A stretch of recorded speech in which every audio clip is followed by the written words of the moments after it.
बिस्मिल्लाहिर्रहमानिर्रहीम। आज अडियाला जेल में खान साहब का ट्रायल चल रहा है अलकादिर वाला। मैं हमेशा आपको पहले अलकादिर के केस का कुछ न कुछ बताता हूँ। आज 7वां गवाह का जरा हो रहा था। ये वो केस है जिसमें भी एक स्पेसिफिक गवाह आया और वो स्पेसिफिक गवाह फाइनेंस ऑफिसर है अलकादिर का।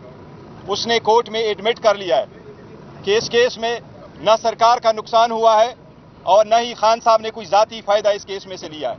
इतना ही केस है सरकार का। ये इस बात की दलील है कि ये पॉलिटिकल विक्टिमाइजेशन है।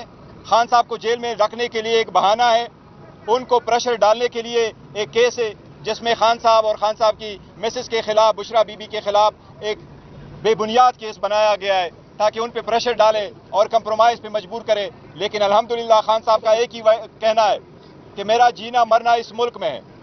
मैं जब तक रहूंगा इस मुल्क में इंशाअल्लाह ताला खड़े होकर मैंने जीना है और मैं आखिरी बाल तक लड़ूंगा। यही खान साहब का पैगाम है। अल्हम्दुलिल्लाह बेहतरीन हालत में सबसे खान साहब की ये दरख्वास्त है कि डटे रहें। हम अपनी मैंडेट वापस लेने के लिए भरपूर कोशिश कर रहे हैं। अब इंशाअल्लाह बाई इलेक्शन आ रहे हैं। बाई इलेक्शन में 12 प्रोविंशियल असम्बली की इलेक्शन है पंजाब में, 3 की है KPK में और नेशनल असम्बली की सीट से पूरे पाकिस्तान में।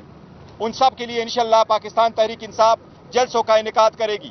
इंशाअल्लाह जलसों में मरवत साहब भी जाएंगे और सारे कैंडिडेटों से दरख्वास्त है कि वो मुताल्लिका DC को और मुताल्लिका TMOs को दरख्वास्त दे दे ताकि वहाँ से हम परमिशन ले ले और इंशाअल्लाह भरपूर कैंपेन करेंगे और भरपूर जलसे होगी इंशाअल्लाह ताला। KPK में भी स्पेशल जलसा होगा खान साहब की रिहाई के लिए और उसका इन्वान होगा कैदी 804 की रिहाई। इंशाअल्लाह ताला KPK में सबसे बड़ा जलसा होगा जिसकी डेट का इनेकाद भी इंशाअल्लाह कुछ दिनों में किया जाएगा। खान साहब की तरफ साथ सियासी मामलात में भी बहस हुई है। सियासी मामलात में सबसे पहले मैं आपको ये अनाउंस कर दूं, इंशाअल्लाह ताला पंजाब में हमारा पार्लिमानी लीडर मियां असलम साहब होंगे। इंशाअल्लाह ताला जब भी वो वापस आएंगे, बहुत जल्द आएंगे, वो अपना फाल रोल प्ले करेंगे। सेनेट के इलेक्शन पे भी बात हुई है खान साहब से। आप लोगों ने देखा कुछ केसेस ऐसे हैं जिस पे लिटिगेशन शुरू है।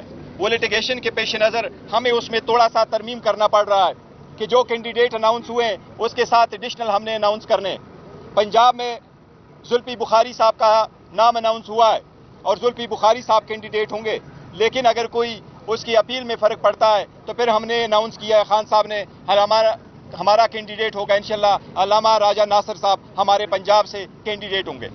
इसी तरह बाकी सारे जो कैंडिडेट खड़े हैं उनके लिए यही दरख्वास्त है कि कल वो सारे के सारे कैंडिडेट पंजाब में विड्रॉ करेंगे सिवाय अल्लामा नासिर साहब के। इसी तरह KPK में 2 नाम की एडिशंस है।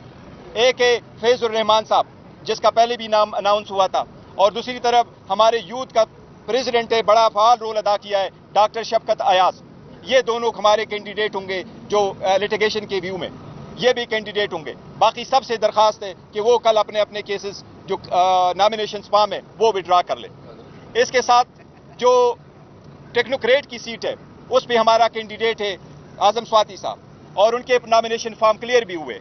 लेकिन इसके पेश नज़र जिस तरह बाकी का अनाउंस किया है उसके साथ अगर कुछ होता है तो फिर हमने अनाउंस करने आज मौलाना हमारा नूरुल हक कादरी साहब कैंडिडेट होंगे।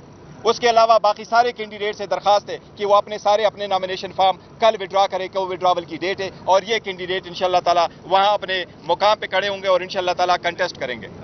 इसके साथ हम ये एक बात वाज़ेह करना चाहते हैं। लास्ट टाइम आपको याद है मैंने यहाँ कहा था कि डोनाल्ड लू ने जो स्टेटमेंट दी है आज भी वो खान साहब के साथ डिस्कस हुआ है। डोनाल्ड लू ने एक ऑफिशियल स्टेटमेंट दी है और उस ऑफिशियल स्टेटमेंट में इसने इस बात का तकाजा किया है और इस तरह इंप्रेशन क्रिएट की है एज इफ कि नहीं उसकी मीटिंग हुई है और ना ही उस मीटिंग में उन्होंने वो कंटेंट्स बताए जो